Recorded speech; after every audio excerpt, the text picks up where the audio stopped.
Hey, Anton. Yeah, Margaret? You know what people don't talk about enough? What? We have a Brit on board today. Ooh.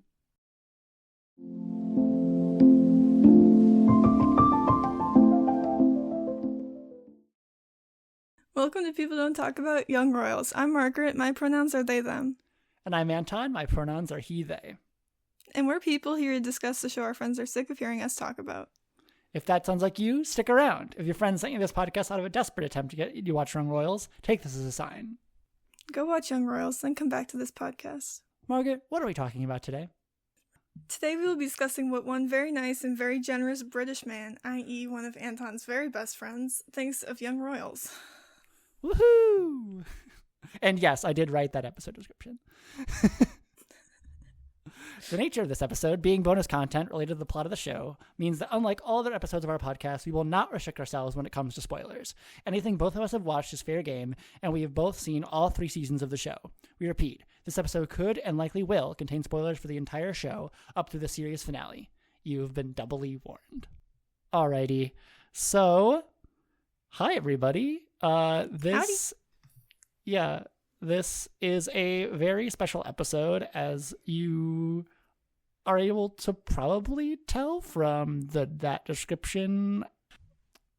I'm being awkward because this is a dynamic I'm not used to. We've got a third. Yes. Would our guest like to introduce himself?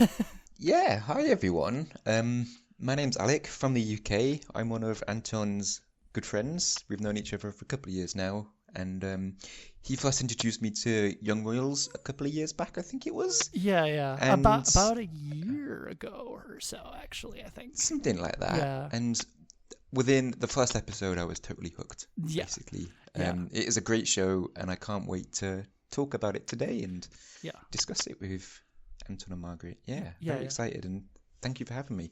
Of course. And this episode, Margaret is technically hosting this episode, but it was entirely my idea because I found myself at least 2 privilege punishments in a row, or a lot of places, basically being so I have this former roommate from the UK, and I got him into Young Royals, and this is what he seems to be saying about such and such, about living under a constitutional monarchy. And I was speaking about things I'd heard from Alec secondhand so much that I was just okay, we should just have him on the podcast. But of course, it would have to be a bonus episode, which would mean that we would have to make sure that there's no chance of us spoiling any of the episodes, which means all the show has to be out, which means and he has to have finished all of the show. My point being, as mentioned in our anniversary episode a couple weeks ago, at this point, a handful of weeks ago, 9% of PDTA listeners are from the UK, which nearly 1 in 10 of you. And Margaret and I, being filthy Americans, is part of the brand of the show at this point. So we felt you deserve representation, because we know no Swedish people or German people, who are the other 2 countries who listen to this podcast.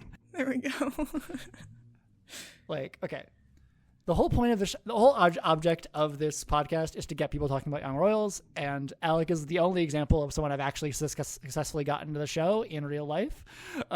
So yeah, I mean, quick background from my end. I had Alec watch the first 1 or 2 episodes last year when he was visiting me in America, and I knew that he knew I had this podcast coming out soon, and he was curious about what it was about. I was like, how about I show you?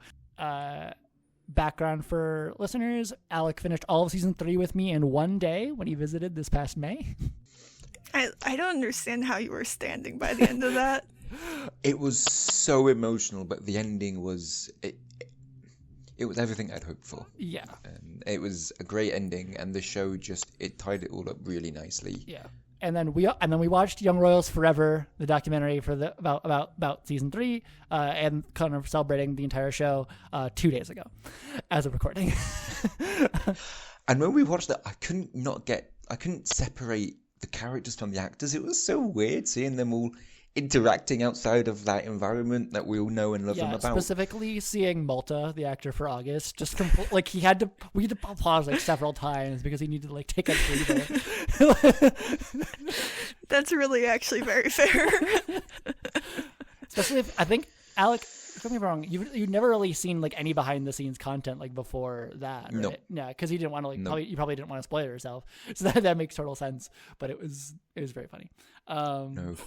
And for context, I really wanted to watch season 3 with Anton together, and so it came out about a month before I visited the States. And Anton and Margaret obviously watched it before me, so I basically shut off them from my social media, so I didn't get any spoilers. Yeah. So yeah, I think you might have like unfollowed PDTA for the time being, or like blocked us or something like that. I was gonna say, be honest, did you block us? I didn't go that far. No. No. I would have respected it. No, well, basically, I'm rambling, but basically, I wanted to make sure that there's no more of me repeating my like half remembered discussions with Alec in Privilege Punishment episodes, and just have an episode where we ask Alec what he thinks of the show. As you can probably tell, I love the show. It's one of the best shows I've watched in a while. It's really nice, and you go on a journey with the characters, and you get emotionally invested in the show, and it's a show I've been emotionally invested in unlike any other, I think, because not only do you see them develop and you see the story develop, you also take a step back and remember there is a bigger picture here about, can the monarchy survive this? And that's a really fundamental question which gets answered in the final season. But it's also, can Wilhelm, can Simon make it through this as well? And you're kind of willing them on to get through this and be together, but perhaps Wilhelm with Simon and Wilhelm with the monarchy at the same time are just, well, they're incompatible really, aren't they? Yeah, definitely. I think just to kind of, we only have so much time we can reasonably spend in this episode. So I think to get a good, we have some topics to get through, but I think to start off, to kind of make sure everyone feels briefed on specifically Alec's thoughts on the show, because they mostly know Margaret and I's thoughts, at least on the first 4 episodes. They'll get our opinions on every detail of the subsequent 14 episodes in due time. But this is probably the first time they'll ever hear Alec's opinions. So let's just go through the core 5 characters and just talk about what you think about what you feel about them. So firstly, let's start off with the protagonist, or one of the main protagonists, Wilhelm. I love him to pieces. I really want him to succeed, and he is a great guy, but he just seems to be really anxious about everything. And if I was in his shoes, I would be anxious about everything. And it's just incredible to see the journey he goes on, and then all the stress he's under, all the relationships he has to manage. And this probably comes on to another one. Him and Felice turn into best buddies, which is amazing to see. And I just love him, but there's something about him which makes me just like go, oh, it's gonna all end in flames. It doesn't. If that makes sense. No. Yeah. It's very self-destructive. Yeah. Yeah, but At in a way that he times. doesn't want to be. Yeah. I think no one really wants to be self-destructive. You have to think you have to be on a really dark path to do that intentionally. But I think for me, the little bit I will say, quick disclaimer, all of these opinions from Margaret and I especially are subject to fluctuate and change. These are not our final character assessments for the show. We still have a lot more painstaking dissection to do. But in this moment, I will say, as mentioned on the podcast before, including the character episode paired with this bonus episode, I relate immensely to Wilhelm. As someone who suffers from pretty severe anxiety, specifically the anxiety coming from a pressure to be who you think other people want you to be, which I think is really just his main struggle throughout the entire series. That's kind of just defines his entire arc. Mm-hmm. Yeah, that's a really good description way to put it. That is. How about you, Margaret? I agree. We all know I'm a Wilhelm apologist until the day I die. That boy can hold a gun to someone's head and I'll still be like, I mean, it's fair. Be like, you'll be like, maybe when we finally get there, you're like, maybe he had a point. I'll be like, I'll look away. I know my brand is normally anti-guns, but maybe in this one case. That brings us nicely onto August, I think. Well, we don't want to skip over Yeah. Simon. Let's not True, ignore yeah. him. But I think, I don't know. Is that pretty much your thoughts on Wilhelm, Margaret? My thoughts is he can do no wrong, and I love him so intensely that it's borders on unhealthy. Very fair. And then okay, Just bordering though. so Alec, Simon, go. Simon, where to start? Like, him and Wilhelm, when they're together, are amazing. And he has a great group of friends around him, Simon. But something about him, like, I want him and Wilhelm to succeed, and I want him to be happy. But something about him, his political beliefs, I can't remember what the phrase is off the top of my head. He can like Wilhelm, but be against the system. And it's just a complex thing figuring out what he really wants, because there's a scene where he's in season 2 with Marcus, and he's kind of thinking about going with Marcus or whatever, and he's a complex character, and I want to like him because I want Wilhelm to be happy, if that makes sense. And yeah, but he does make very impulsive decisions, and we have to remember, he does come from a very different world to Wilhelm. Yeah, that's one thing about the start of season 3 that I found kind of rich. I'm gonna be fair to Simon and say he was going through a lot, but the fact that he kind of just took Rosh calling Wilhelm impulsive, which to be fair, he sort of is, but Wilhelm is only impulsive if you look at it from the outside. Mm-hmm. He's been thinking about doing that forever. Yeah. You have to remember, they're all teenagers. Definitely. Yeah. I was a teenager once, and I did stupid, impulsive stuff. No, yeah, but I don't think but, I made a single good decision until I turned 23, and I haven't turned 23 yet. No, so. yeah, but I think Simon's, I think, in many ways, his strongest trait, and by that I mean the thing that can probably, if you can let this go, he's probably your favorite character. If it bothers you, you might have some trouble with him, is that he makes very snap judgments about everyone and everything. He is very opinionated from the very beginning of the show, and it takes a lot for him to change those opinions. I don't know how to segue into this, but I literally wrote down as my immediate thought about Simon is high key the sort of person I would date in real life. And so it's helpful to recognize what his shortcomings might be so I can take the good with the bad. This podcast is just a therapy session. Especially this cycle, my God. No character is romanticized. Okay, we're almost done with the cycle. Yeah.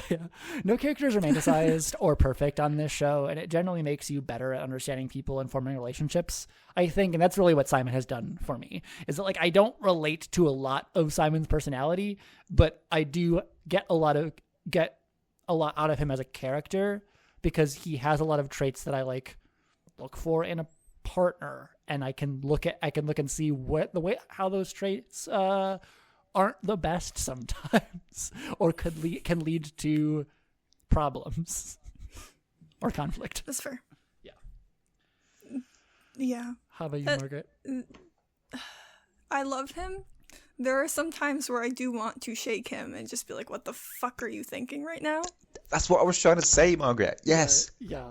Because, there are certain times where I'm like, I need you to think about this for 15 seconds before you make this decision. A way far ahead preview I mean, this could definitely change, but I know from like when Margaret and I rewatched at least the first 5 episodes of season 3 together, we couldn't stop just irrationally bashing Simon. And it was, we were ripping that boy to shreds. It was bad. It was so bad. Like we were like our podcast might get accused of being a little too pro Wilhelm, but thank God we didn't have a mic on us. It was so bad.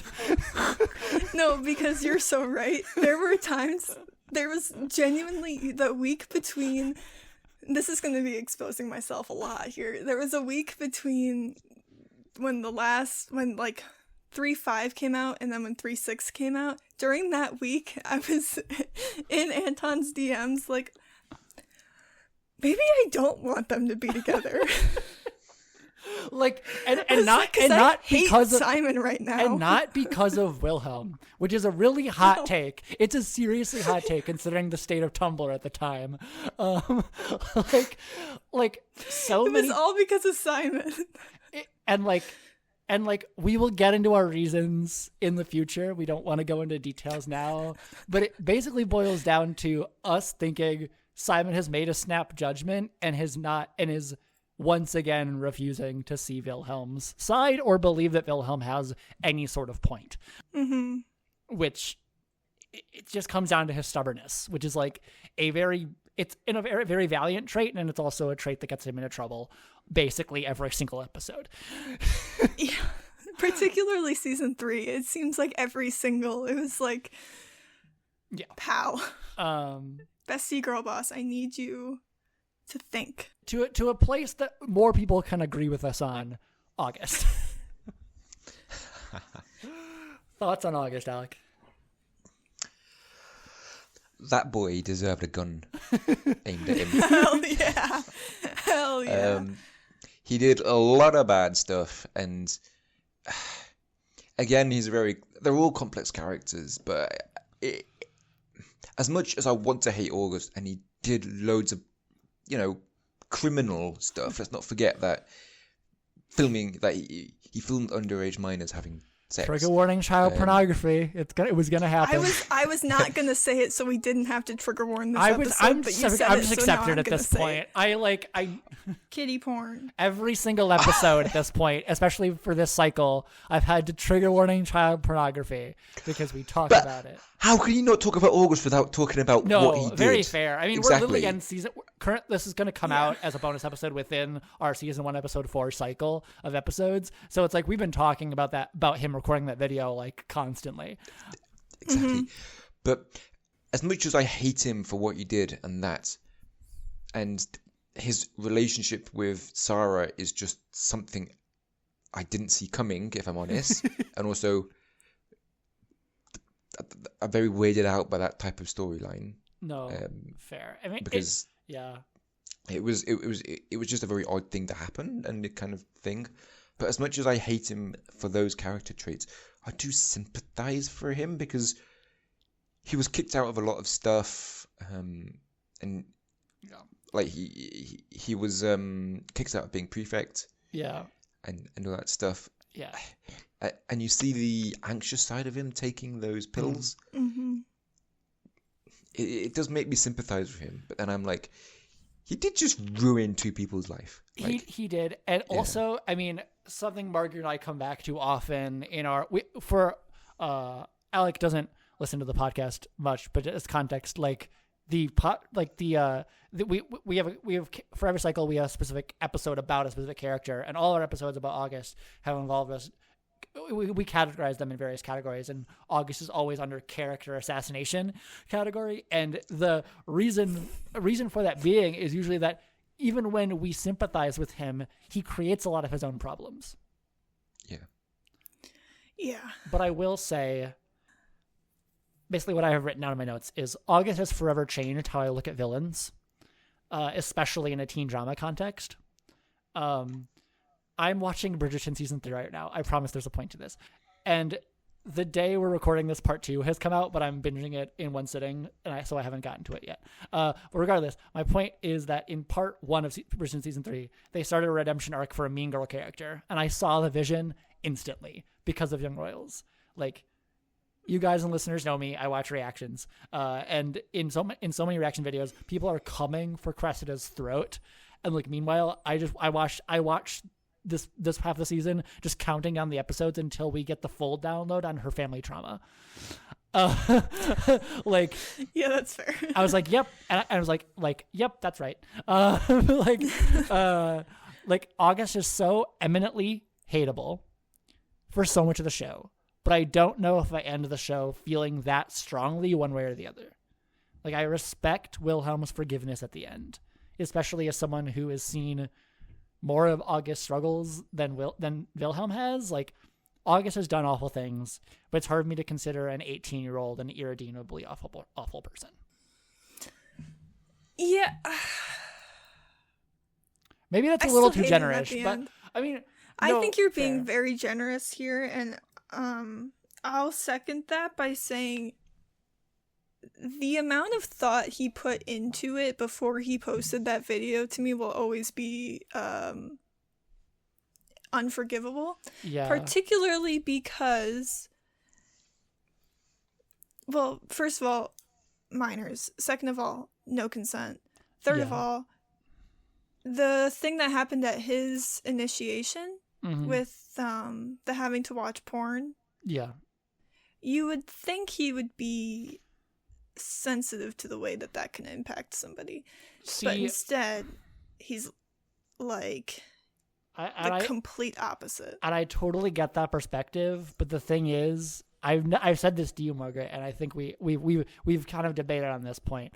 Learning that detail about August and the trauma and the sexual trauma that he's endured made the video make more sense to me, because we reproduce our own trauma when it's not properly processed.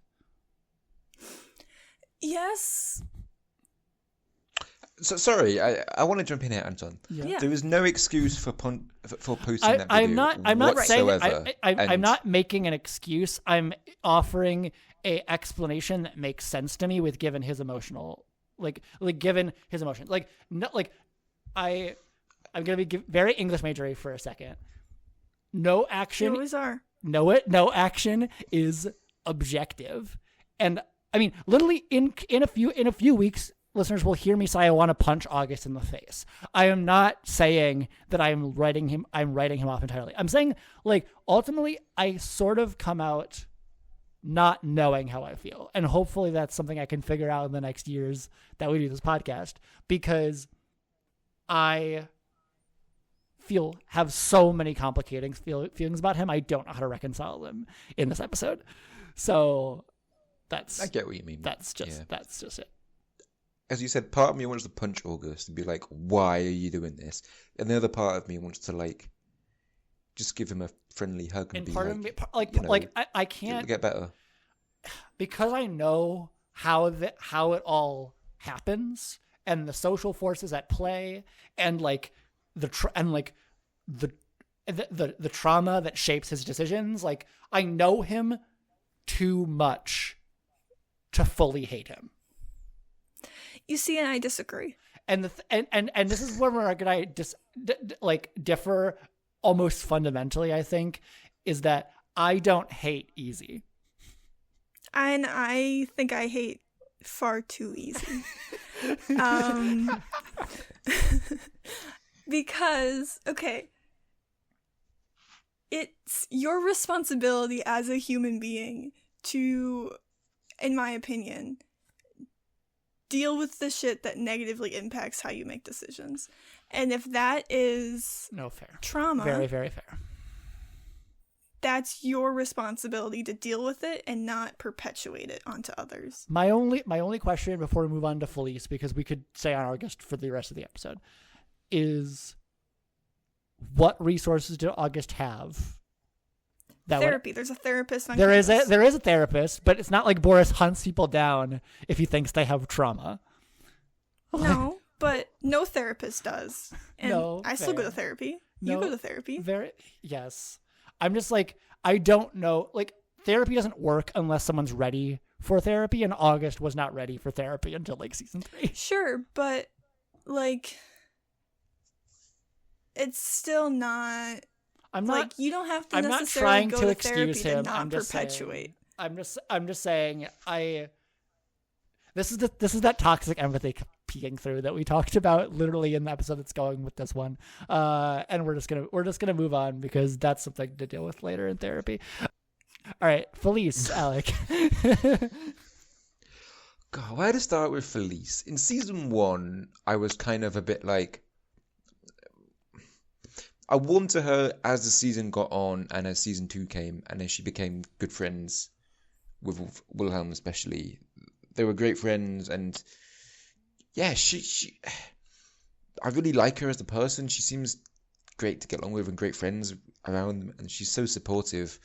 Did I think she overreacted with Sarah when she found out he was with August? A little, but like emotions, they're all teenagers. I can understand that reaction as well.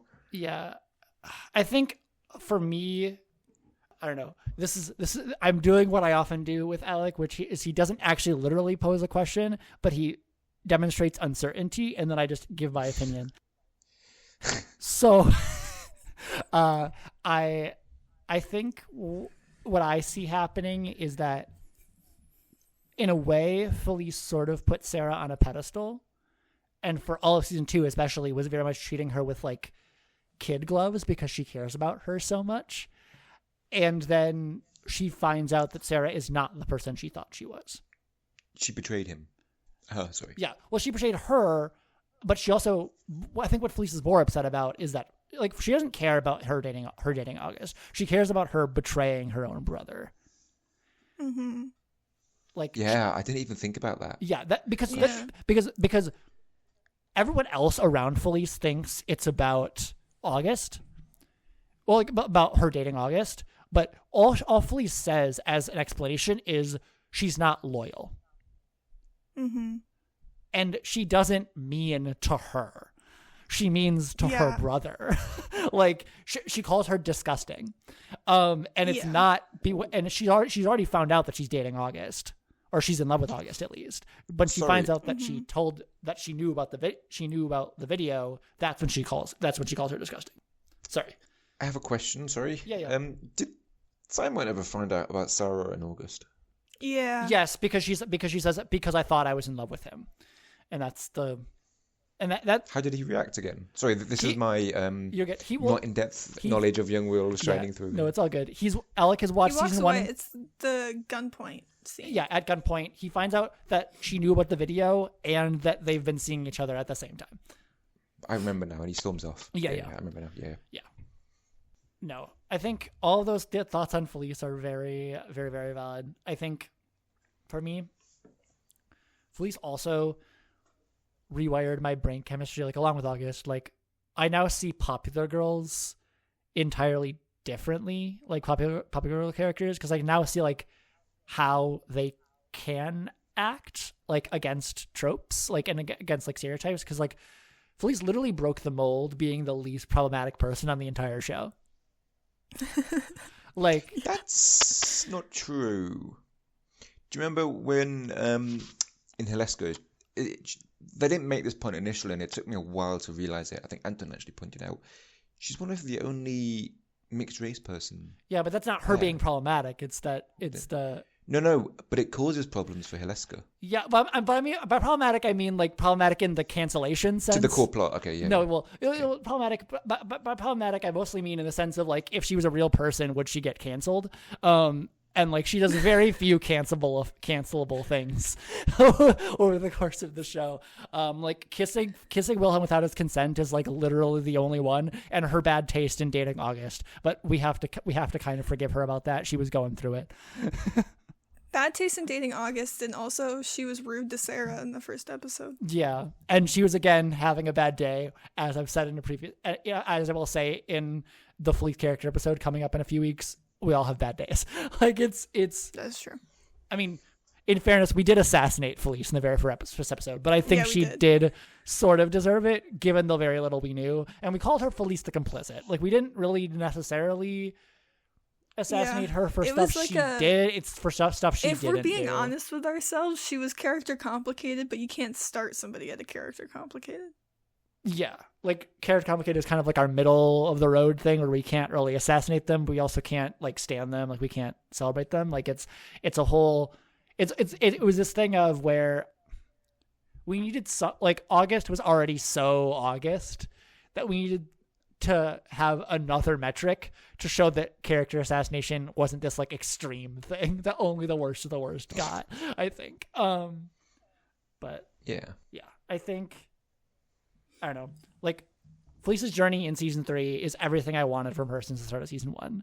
Like, Felice's story is not like, she spends season 1 thinking she might want a romantic connection. Season 2 is focused on her friendship connections. And season 3, she finally self-actualizes. And I think that's a beautiful arc for her, for a secondary And character. she wears the asexual ring.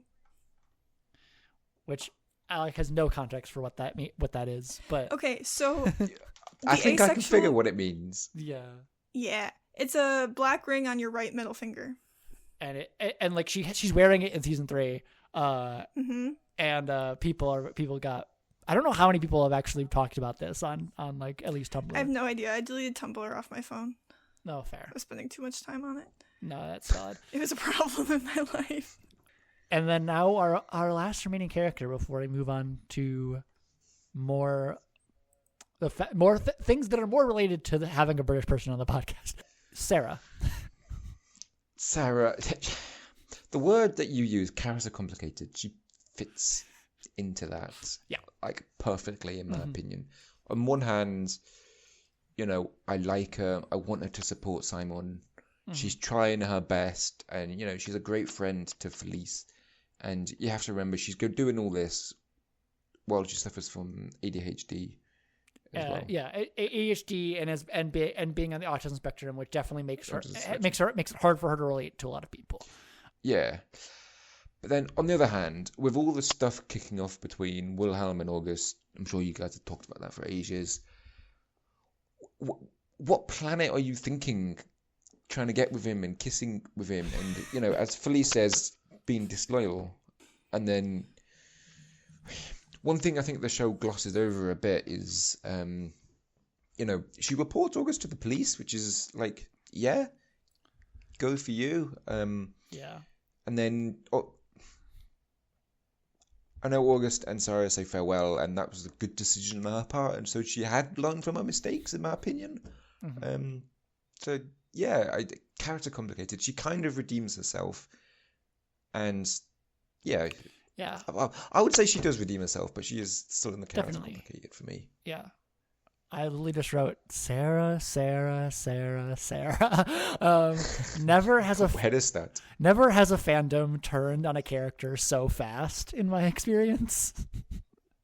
Like, it's so hard for me to passionately dislike Sarah when she has such human motivations. Like, you can criticize her all the livelong day, and we will for years. But like, I think ultimately, the culture of Hilarska failed her. Yeah. And of all the characters, I am most glad that Sarah isn't coming back to the school. Like, she made her best friend ever there, but besides that, Hilarska is simply not good for someone who wants so badly to fit in. Yeah. I won't lie to you, I really, really hated her at the end of season 2. Mm-hmm. To the point where, like, I didn't even want her to be in season 3. Well, she's barely in She the first wasn't in episodes. season 3 for the first 2, yeah. Yeah. Fair. I think she kind of redeemed herself in season 3. Mm-hmm. I think Towards the end. she is a different person by the end, but in a very big, but in a very, like, in meaningful but small ways. In the end, I think this is a simplification, and it isn't literally true because, like I said, she does go through some growth.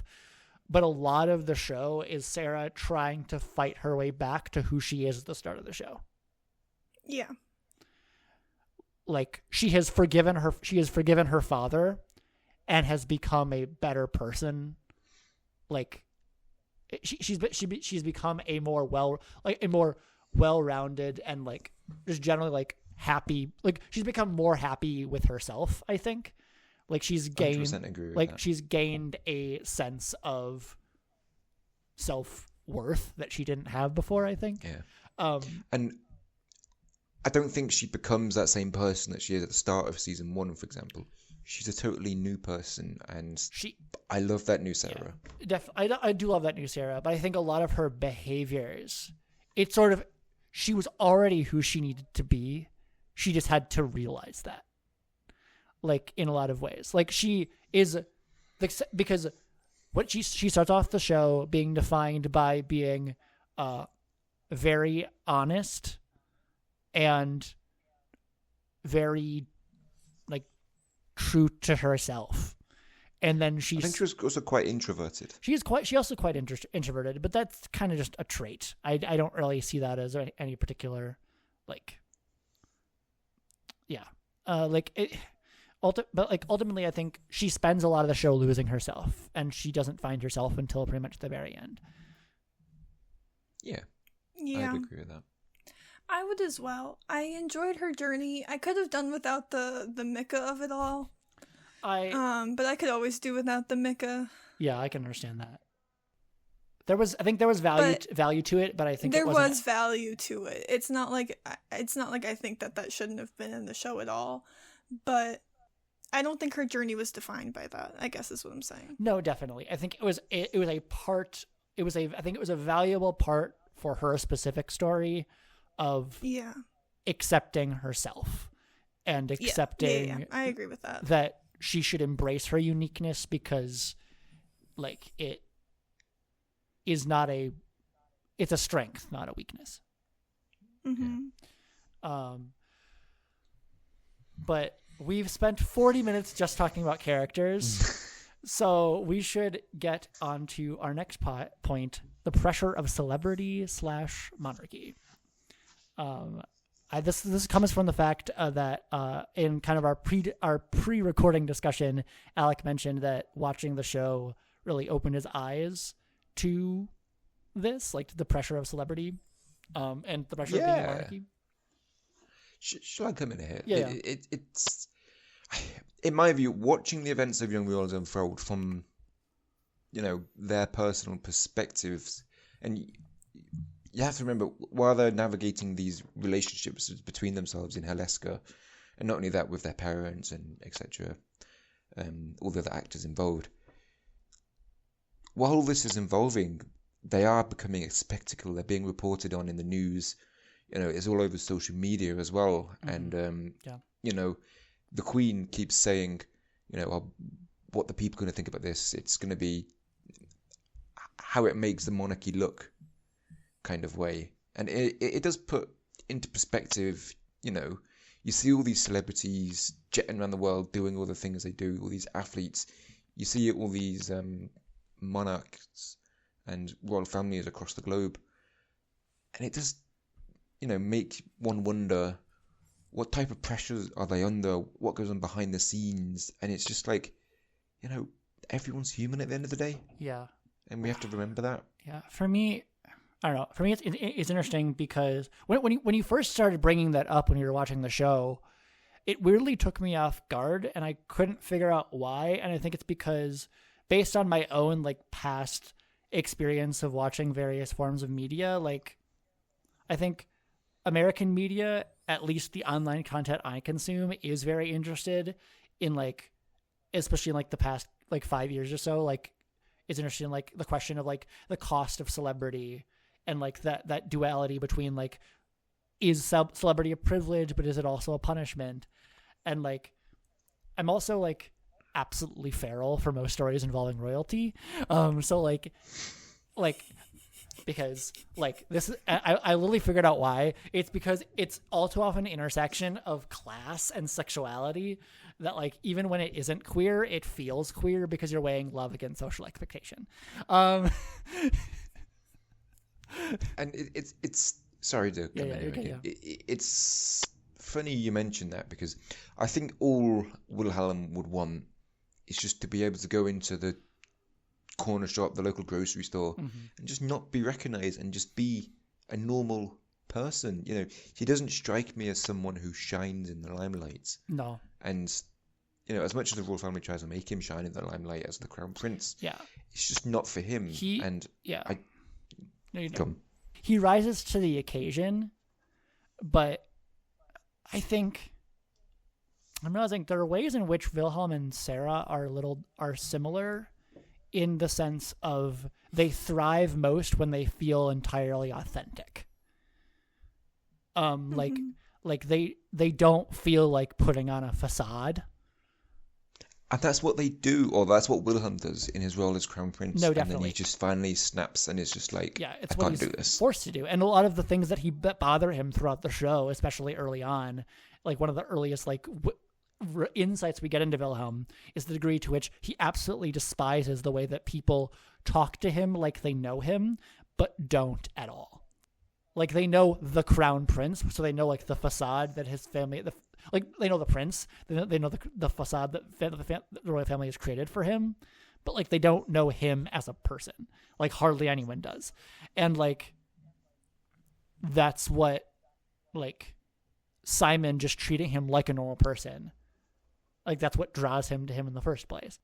But the one thing I wanted to say about my obsession with stories involving royalty is a shout out to the CW drama Reign. I have no idea what its reach is outside the US, but it's a story. It's like a teen drama about Mary, Queen of Scots.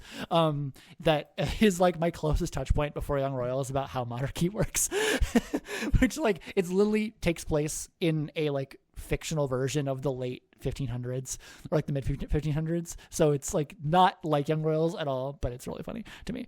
Anyways, needless to say, like Young Royals wasn't my first exposure to like the ideas of like the pressure of celebrity and monarchy, and it probably wasn't like necessarily like Alec's first exposure, especially living in a constitutional monarchy.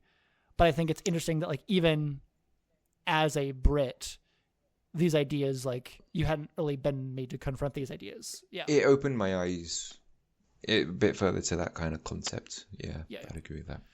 Do you have any thoughts on this, Margaret? I mean, anything that isn't just spoiling like every privilege punishment from now until the end of our podcast. No, I mean, okay, so I was a One Direction kid in my youth. God, dearie me, Margaret.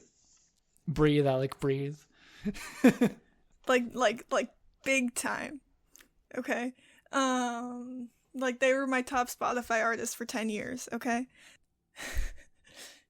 So the One Direction fandom took a kind of nauseating pride in knowing, quote unquote, everything about the members of the band, including like blood type and like medical information, to a point where it was like incredibly invasive. So I think I've always been kind of aware that there's just like too much pressure on people who are in the public eye. But I think this shows it in a different light. Mm-hmm. I would say some people choose to accept that pressure of being in the public eye, and for some people they don't have a choice. Wilhelm, right? He didn't choose. Yeah, he was just born into the royal family. Exactly. He didn't choose that life. Yeah, celebrity is distinct from being a royal in a lot of key ways, I think. Yeah. Not the least of which being celebrity is usually at least partly in the control of the celebrity. Like whether or not you ultimately you have to do something that makes you a celebrity more often than not. Like, yeah. All Wilhelm did to become known the world over is be born. Right. I agree with that to an extent, but his celebrity status was certainly enhanced. Yeah. If that's the right word, by the events of Young Royals, because yeah, I mean he'll definitely be more. He's definitely way more insured to go down in history, baby. I saw it coming out of my mouth and I couldn't resist. Like, I would definitely agree that he is more of a celebrity because of the events of Young Royals. And he's like a celebrity because of, and he actually is a celebrity because of events out of his control in a lot of ways. But he did make the choice initially to deny that it was him in the video and make sure that he stayed a royal and not, and like, well, say like your standard royal. Then eventually when he did make the choice to come out to the world, I think that was, to a degree, him. I think all the world, I think, could see that is him choosing celebrity, but I don't think he saw it like that because it was him being him. It was him being him. All he was trying to do was reconcile being queer with being the crown prince, and he ends season 2 believing he's done that, and then season 3 is about how those two things are actually incompatible, for him at least. I still remember watching that season 2 last episode for the first time and thinking, chills. What, they can't end it I know, on this. because I need to know what happens. And that was the moment. That was one of the few moments that Alec and I have reached the end of. Have reached something before this, before the official end of the end of a show, and neither of us know what's going to happen next because the season 3 hadn't come out yet, and so like. Yeah, that was one of the things where we could actually just discuss like what's going to happen next, and I am speculating as much as you are, which was very fun. But next up we have Swedish royal family versus British royal family, and by this we mean just kind of the royal family in Young Royals. Just to clarify, because I know nothing about the Swedish royal family. I did look up facts about the current Swedish royal family just for fun, but anyways. All right, hit me. Go on. Yeah. We'll spend the rest of the time just comparing the Wilhelm's family to the British royal family. But I literally know nothing about the current Swedish royals, though I do believe the current king is like grandfather age, and I was like, yep, I was correct. His name is Carl 16th Gustav, born 1946. I forgot he was the only. Damn. I forgot. I think I brought him up on a previous punishment before, but like I forgot. Welcome to monarchy. I forgot that he was. Holy shit! I forgot that Carl 16 Gustav was the only son of the previous king's eldest, so the current king's father died in a plane crash when the current king was less than a year old, so he became crown prince at like age 3 or 4. Was it a plane crash or a car crash? It's oh shit! It was a plane crash, but I don't know what any. R.I.P. Princess Swedish listeners, tell me if there's any conspiracy theories about it. There probably is. All right, let's not go down that route in this episode, but hey. But by this Swedish versus British royal family, okay, in my head, like I was watching this and comparing it. Watching Young Royals and comparing it to like, what if the Queen was Queen Elizabeth II? She, like, how would she have handled this? Like, she handled crises in the monarchy in Britain like nothing else. Like Diana, for example, the crisis. Harry and Meghan. Let's not go into the details. But you do say it would have been. It would have been interesting to see how it would have happened, like played out in real life. In the British royal family, I think. As much as I would have hated it, because spoiler, I'm a monarchist. I love the monarchy, and it would have just been interesting to see how it happened and just hypothesize about it. For context, Alex studied politics in school. What I was saying is, I've always wondered if Eric and Wilhelm were at all inspired by Prince William and Prince Harry, or if responsible first son and rebellious second son is just a common royalty trope in fiction as well as reality. Because it's like, at least in the way they're introduced first episode, like conceptually, Wilhelm is called the party prince. Mm-hmm. And it's like, I know there's more to Harry than that, but I know that was a huge part of his public persona for a long time. The first time we see Wilhelm, he's getting kicked out of a bar, isn't he? Yeah. Well, he's in a bar fight, isn't he? Yeah. And I don't think Prince Harry was quite like that, but like he had a reputation of being, conforming to the mold of royalty, we could say. Like, he flew Apache attack helicopters in Afghanistan for the British Army. Yeah, I remember the other bit of context that I was going to add. Alec has yet to watch or read Red, White, and Royal Blue. You can skip it, to be honest. Yeah, Margaret and I, we have complicated feelings about it. Margaret has less complicated feelings. They didn't like it. I'll skip it, I think. Particularly the last chapter and a half you can skip. That's very specific. If you read it. Margaret doesn't like how it ends. I hate how it ends. How it ends has nothing to do with the rest of the book. And Well, I feel very maybe they'll strongly fix it about in the sequel movie. Anyways, yeah. So no, yeah. Red, White, and Royal Blue. Essentially, I think a friend of ours recommended it to Alec, and like there's a reason it's not at the top of Alec and I's list of things to watch, because I don't know reasonably how much it is as politically informed as Young Royals is. Let's put it that way. Can I just say, Yeah. Anton has a very good barometer of what I like to watch. Like, Yeah. I didn't expect to get as invested in a story in queer literature and queer media as I did, but there's some elements about Young Royals which, it's largely about Wilhelm and Simon's relationship, but there's also other elements which I also really enjoy as well. And I never thought I could get invested in that type of stuff. But yeah, hey-ho. I mean, I always say that I benefited from bungling into suggesting a show that was like in the perfect intersection of the Venn diagram between our two interests, and that's just basically was the foundation of my barometer. And I'm like, the closer something is to the TV show The Magicians, it's probably a pretty good. but probably the hardest. I wouldn't say the hardest sell, because Alec trusted me at this point.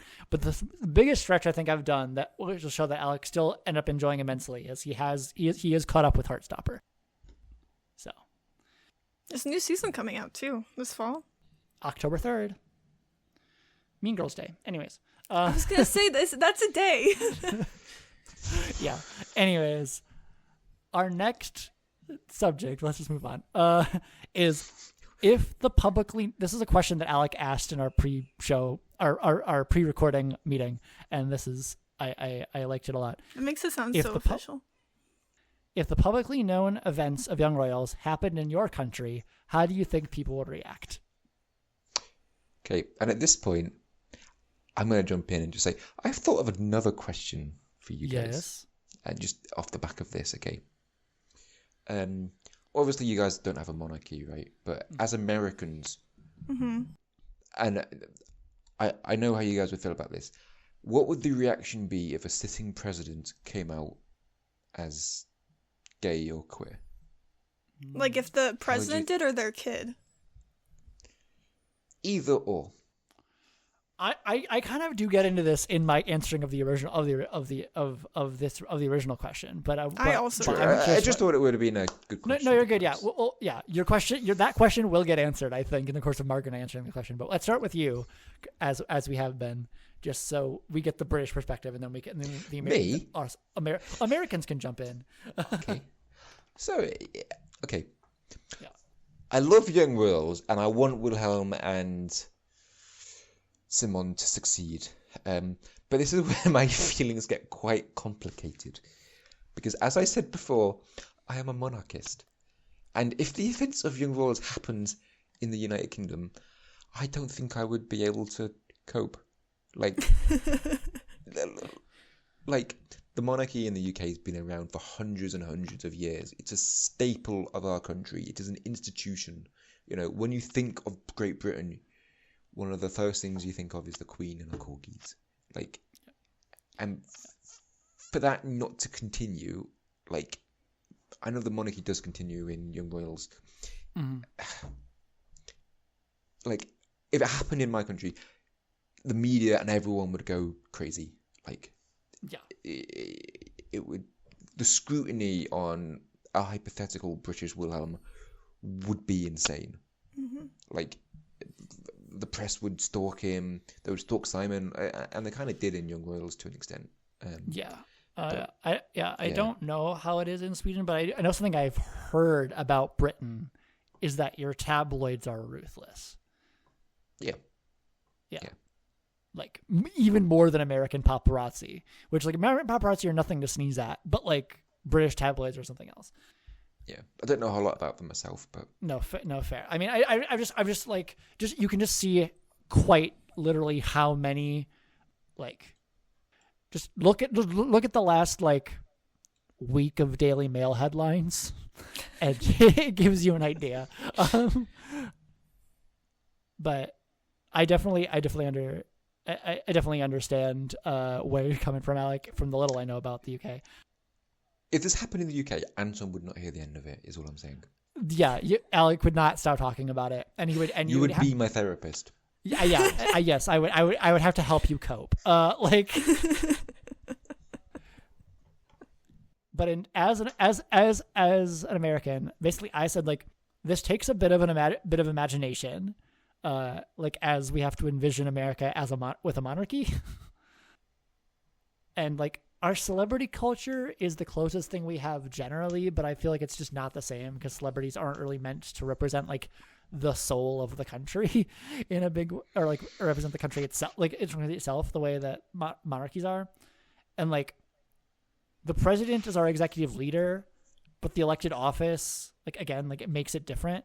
It is a different, yeah. Yeah, but like purely based on the politics of America, though, like in our world, in the present day. I think if this happened, we would see a worse reaction than in Sweden in Young Royals season 3. Because like, especially with the only publicly available information, like if all the American public had to go on was our crown prince's sex tape and his admission that it's him, chaos. Yeah. And like the American media machine would not be able to let go of the sex tape like I feel like the Swedes do. Like it's weirdly brushed under the rug by the Swedish public, but like in America, conservatives would be doing like hate and fear mongering about how that sex tape proves that homosexuals are godless heathens bent on destroying the foundations of the country. Yeah. So this is an American politics hate blog. Always has it been, always always will be. I think particularly the current American political climate, there would be violent riots in the street, I fear, if this happened in America. Like with the direction the Republican Party and conservatives as a whole have taken in the last 8 years especially, I honestly shiver to think of how ugly this could get. Like, it would be dangerous. But I thought conservatives and Republicans, were all about individual choice and everything. But that's another matter,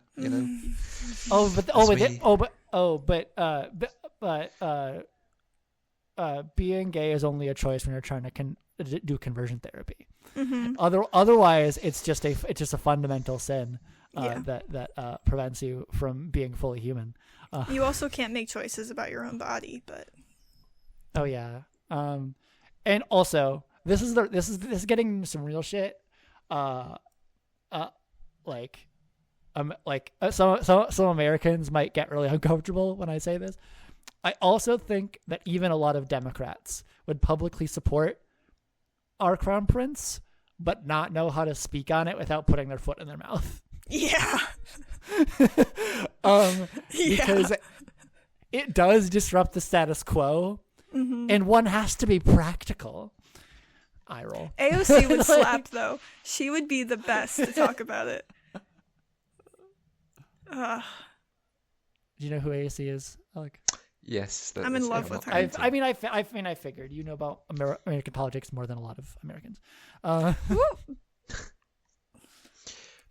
That was You know more of me, a Anton, I compliment to have Alec than a certain- call-out post to the rest of other Americans.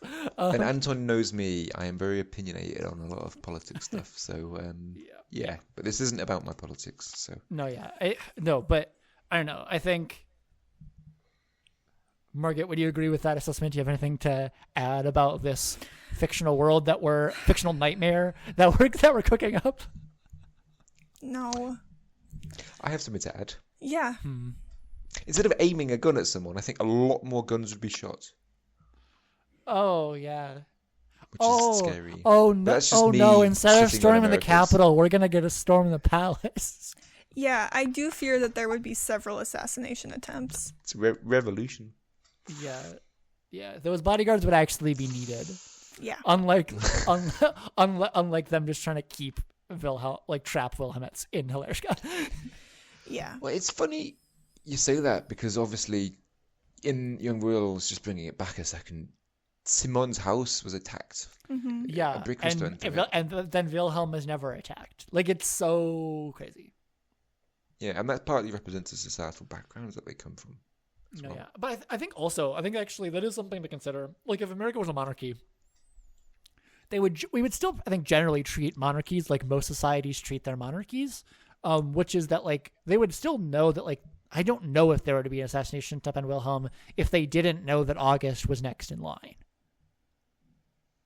Like, if that wasn't publicly available knowledge, like, I mean, maybe people could probably look at the family trees and realize that, like, oh yeah, August is, like, next. Yeah, I mean, I don't know, because presidents have been assassinated for less, like. Fair, but again, it's like a president being assassinated is like an elected official, like, Yeah, being, it's not the same, is it? like, handled, and like Yeah. a monarchy is, like, essential to the functioning of the government, like a member of the monarchy. So, But I mean, like, I don't know, the president kind of is too.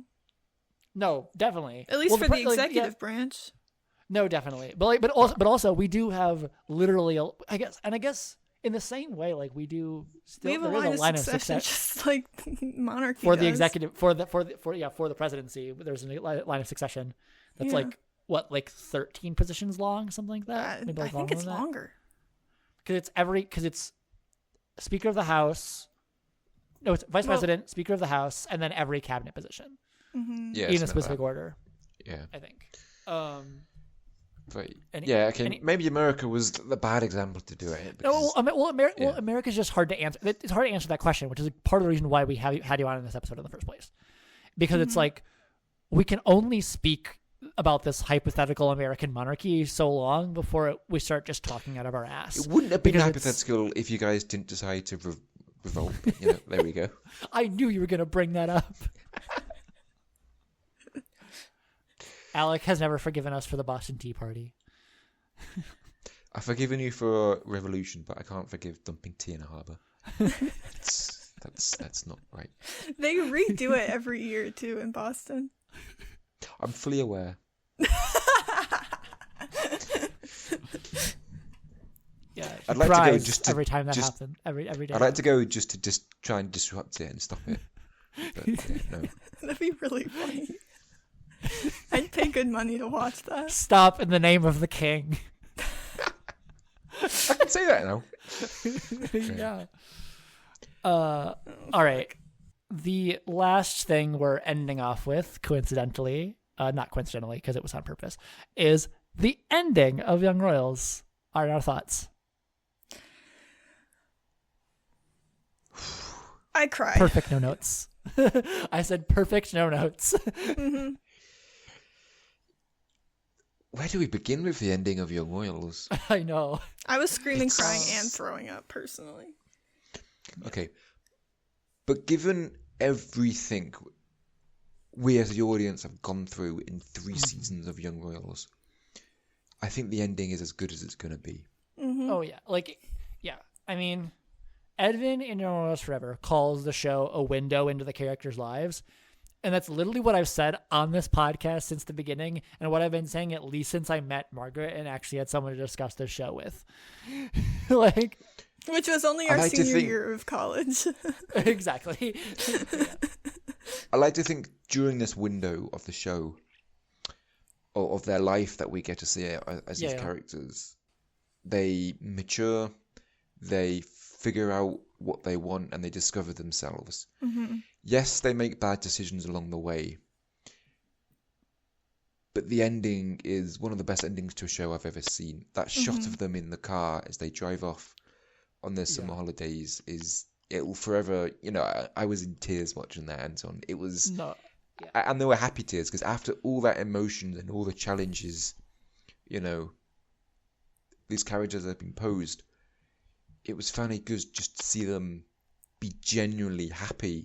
Margaret. Yeah, go on.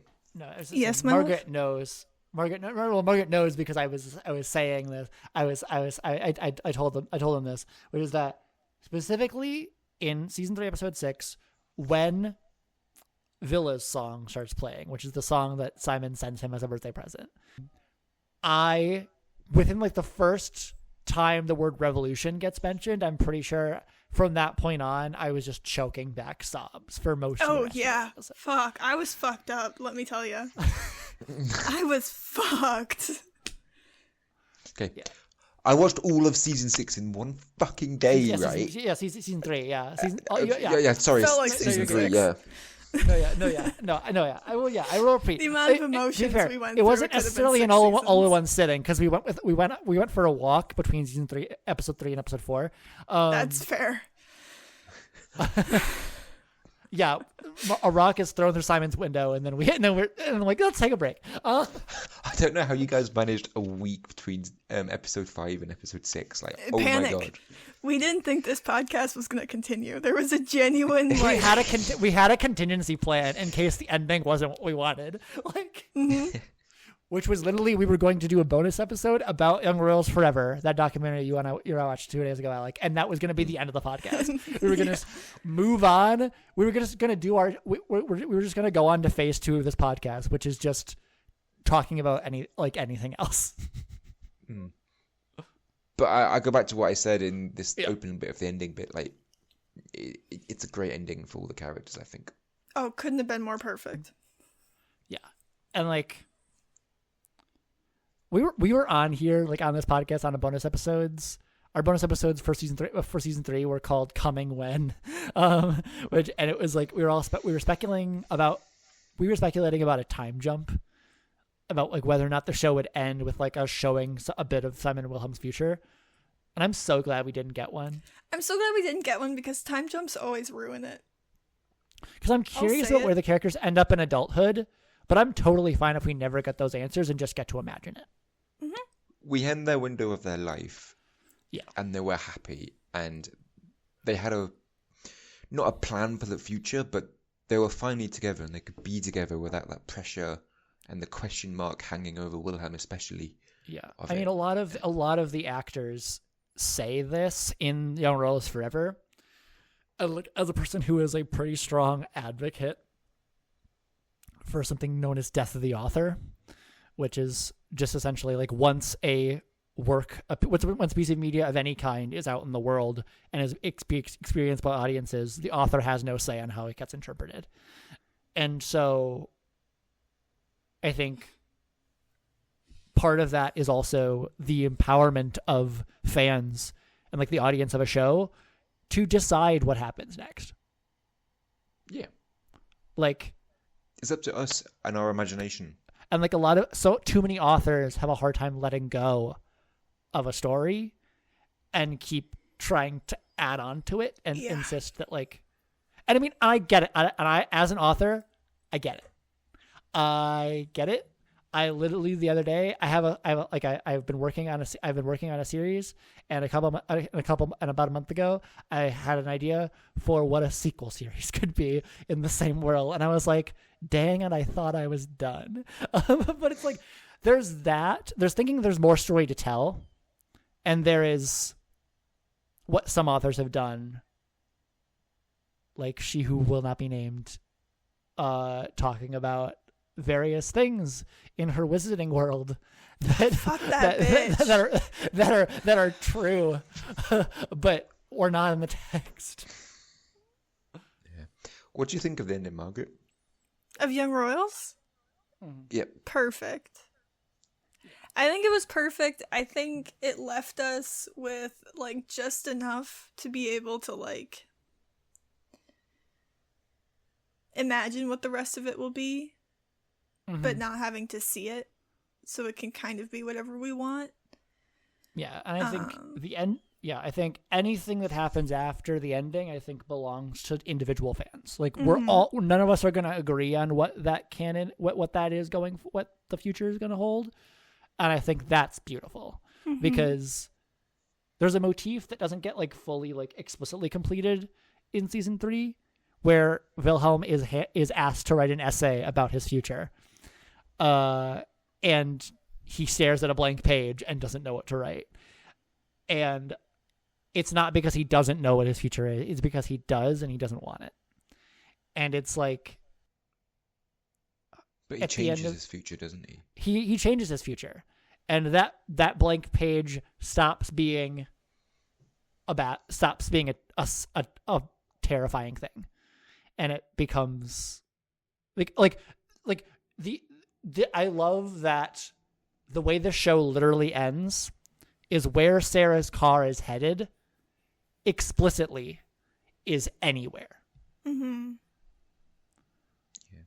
Like I don't know about you guys, and I have a separate question that I want to ask you guys, but I know we're pressed on time. But like a lot of people relate to that blank piece of paper.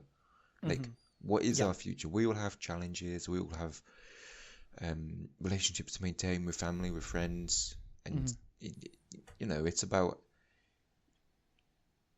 I relate to that on that type of bit. Everyone asks me what's my future plans are. I'm like, I don't know. I never imagined where I am even 2 years ago. I mean, our ages literally range from 22 to 24.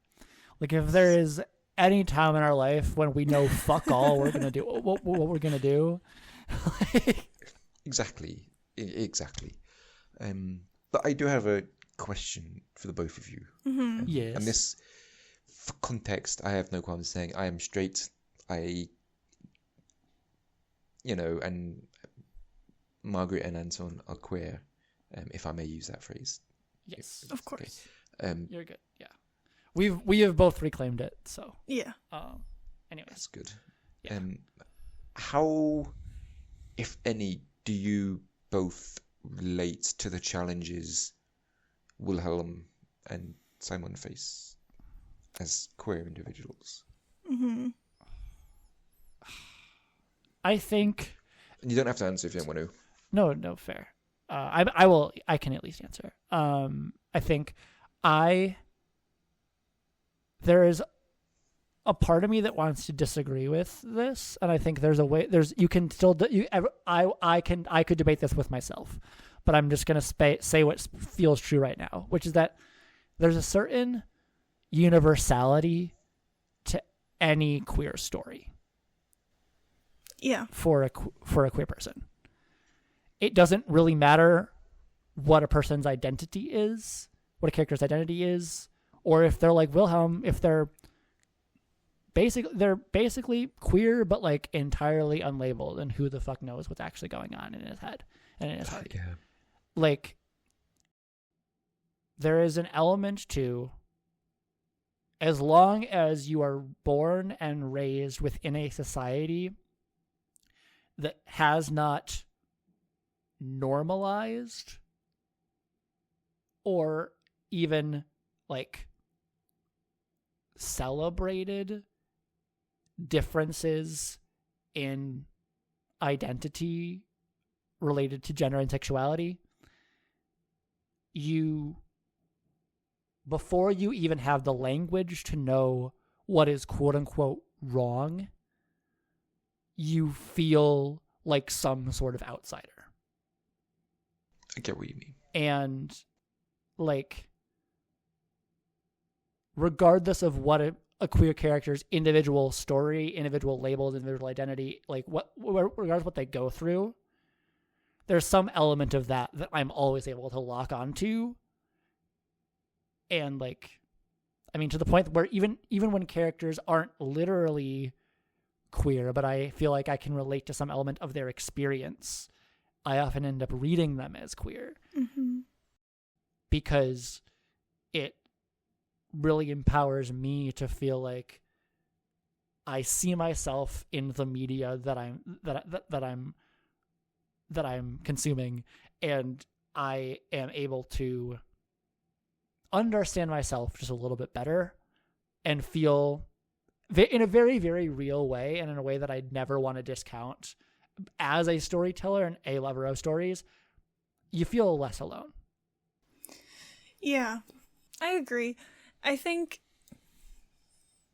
for me it's interesting because where I feel I intersect with my queerness is mostly in gender identity, because I don't spend a lot of time thinking about being aro ace unless it's Anton punishing me for a living with his descriptions of scenes that just make me want to die. The fact that I am not asexual becomes very relevant to this podcast when I am much more comfortable talking about certain things more than Margaret is.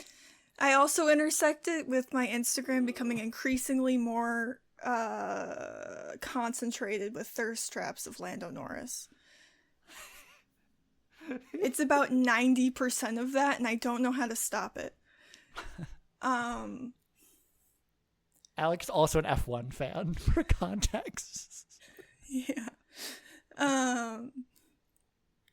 What was I talking about? You do. Anyways. Your identity. So I feel like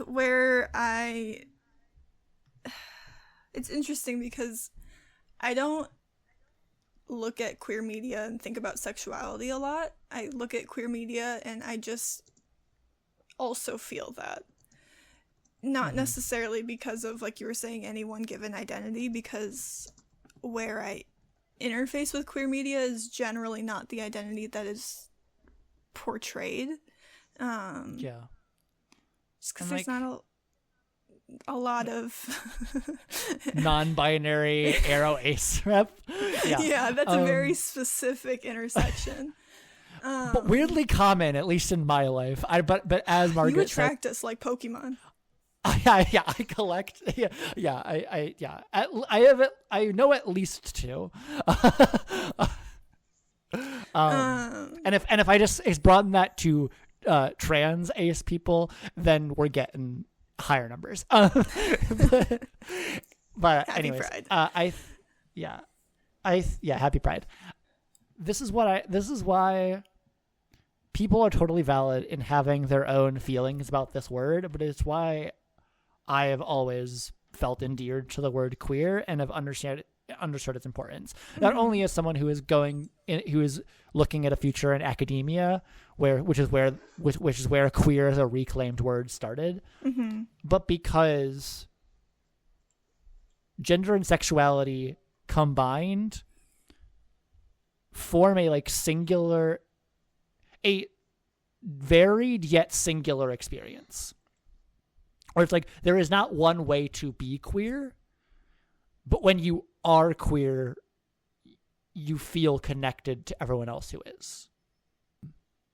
And I think it's just really, in a lot of ways, I think it's just hard to explain. In ways that I think can definitely feel like probably in ways that is not really ever necessarily our intention as queer people. Like, I feel like it can sometimes alienate straight cis people, but I think a lot of times those straight cis people are not actually trying to engage, because I think yes, there's an element of our experience that straight cis people can never understand, but allies exist because you don't need to understand it in order to advocate for our rights and for our ability to do what feels right to us. Like, it's like, I think this is it's an interesting hang up that I think prevents a lot of people from being allies, is feeling that, like, because I don't understand it, I don't know how I can support it. Mm-hmm. And I feel like if we got around that hurdle, a lot of things would be better. Yeah. I didn't expect this conversation to go there, but also that question wasn't I'm in the sorry. doc, so it's not. You don't need to apologize. I don't need that much of an excuse to get on a soapbox about stuff like this. So you just kind of gave me the perfect I know you. opportunity. Right, it was but- interesting to hear your thoughts. Yeah. Totally. I think with that, thank you, Alec, for coming onto the podcast. Mm-hmm. Are we going to end on that note? I mean, A very if you have cheery anything note. else you want to add, Yeah, I'm you good. definitely. Yeah. Thanks for coming on. It's been my pleasure. This is a PDTA crack because it's like this is a very experimental episode. Mm-hmm. But Good luck to editing Anton is all I'm going to say. well, good Thoughts luck and good prayers? luck editing me. Good luck editing me. But I think also I just wanted to say that like this could be like legitimate. I could definitely see where this is legitimately the only time we have a third person on the podcast. So I just wanted to say that for us and also for the listener for being like, is this any sort of new status quo? The answer is we don't like. Never say never, but we don't really have much of anyone else in our life that we'd bring onto the podcast. So All I would say is thank you for inviting me on. I've enjoyed Totally. the discussion, and I find it really great that you guys enjoy Young Worlds enough to do this type of things. Thank you certainly for good. having the courage as an absolute normie to hop on a podcast that is public and will be permanently on the internet forever. Well, now he might regret it. I'm sure it will be fine. What could possibly Yes. go wrong? I say that largely for listeners. Just explicitly, I want to say, be cool. Alec is barely on the internet. Be chill. Like, he is not a content creator. I don't think we're content creators either. I would not go that We far. literally create content on the internet. But you're just two people No. sharing your love of a show. We don't make money on it, so which means we're bad content creators. That's not the point of it, though. It's have a it's conversation about the show. I mean in the sense that if we were to make this a job, we're bad. We're very bad at it because we don't pay any money to do it, but we also don't make any money doing it either. Anyways, That's okay. No, that's not why we do it. If it is, we wouldn't pick something this niche. Anyways, Thank you for having me, guys. It's been a pleasure. of course, Margaret, want to take us out? I would love to. Thank you for listening. If you'd like to keep up to date with when we release new episodes and other pod-related announcements, you can check out our Instagram or our threads at People Don't Talk About. I was doing threads nearly this entire conversation. Go check those out. Woohoo! Our next mainline episode is this cycle's character standing for Simon. And with that, all that's left to say is, let's start a revolution, baby. Alec, you didn't say it. Alec, you gotta say it. I'm not going to start a revolution in the UK. We've had this conversation. I'm a monarchist. It's let's start a revolution as in let's get everyone to watch Young Royals and think deeply about these ideas. Do you want to try again, Margaret, and I'll join in? I'd love to. And with that, all that's left to say is, Let's start a revolution, baby. baby. Incredible.